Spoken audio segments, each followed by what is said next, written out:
বাংলাদেশের ফুটবলে এক নতুন সূর্যোদয়, ইতিহাস অপেক্ষায় এক নতুন অধ্যায়ের সূচনা দেখার। একাদশের তালিকায় জ্বলজ্বল করছে একটি নাম, হামজা চৌধুরী। শিকড়ের টানে, হৃদয়ের ডাকে তিনি লাল সবুজের হয়ে প্রথমবারের মতো পা রেখেছেন আন্তর্জাতিক ফুটবলের মহাসমুদ্রে। ফুটবল যেন মুহূর্তের খেলা, যেখানে এক চোখের পলকেই লেখা হয় ইতিহাস কিংবা হারিয়ে যায় সুযোগ। শিলং উত্তেজনায় টগবগ, কিক অফের বাঁশি বাজা মাত্রই এক বিস্ময়কর ভুল। ভারতের বিশাল কাইট যেন মুহূর্তের বিভ্রান্তিতে বল উপহার দিলেন বাংলাদেশের জনির পায়ে, কিন্তু নিয়তি অন্য কিছু লিখে রেখেছিল। পোস্ট খালি পেয়েও নেটের পাশে শট মেরেছেন জনি। স্বপ্নের সূচনা রয়ে গেল এক দীর্ঘশ্বাস হয়ে। খানিক বাদে আবারও বাংলাদেশের এগিয়ে যাওয়ার সুযোগ।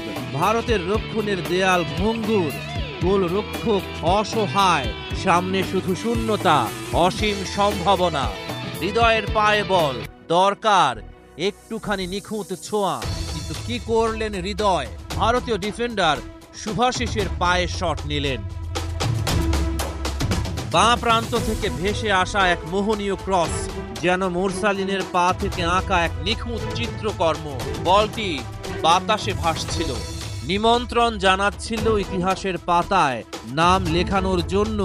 বক্সের মাঝে ইমন একদম একা, মুক্ত, প্রতিপক্ষের রক্ষণের নজর এড়িয়ে। শুধু দরকার ছিল শূন্যে লাফিয়ে বলটাকে ঠিকঠাক পাঠিয়ে দেয়া সেই কাঙ্ক্ষিত ঠিকানায়, কিন্তু বল তার মাথা ছুঁয়ে চলে গেল হতাশার অতল গহ্বরে।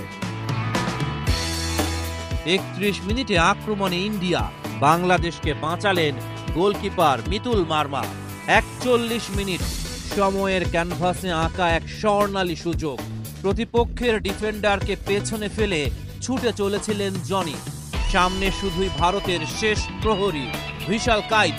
বাংলাদেশ দল নিঃশ্বাস আটকে তাকিয়ে, যেন পুরো দেশ অপেক্ষায় এক বিস্ফোরণের, কিন্তু জনি শট নিতে পারলেন না। প্রথমার্ধে গোল শূন্য সমতা।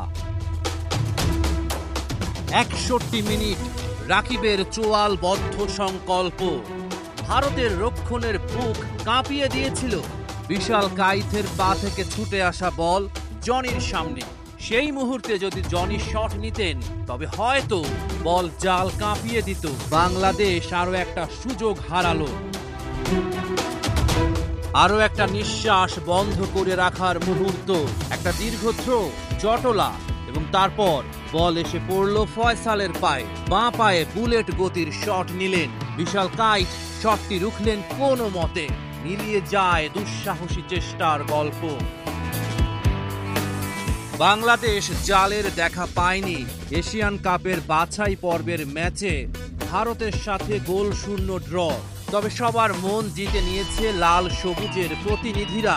হাসি মুখে মাঠ ছাড়লেন হামজা, তবে তার হাসিটা হতে পারত আরো চওড়া। ভেবে দেখার সময় হয়েছে বাংলাদেশ ফাহমিদুলকে মিস করেছে কিনা। ভুলে গেলে চলবে না, আমরা ব্রাজিল কিংবা আর্জেন্টিনা না। তাই বিলাসিতা করা হয়তো মানায় না।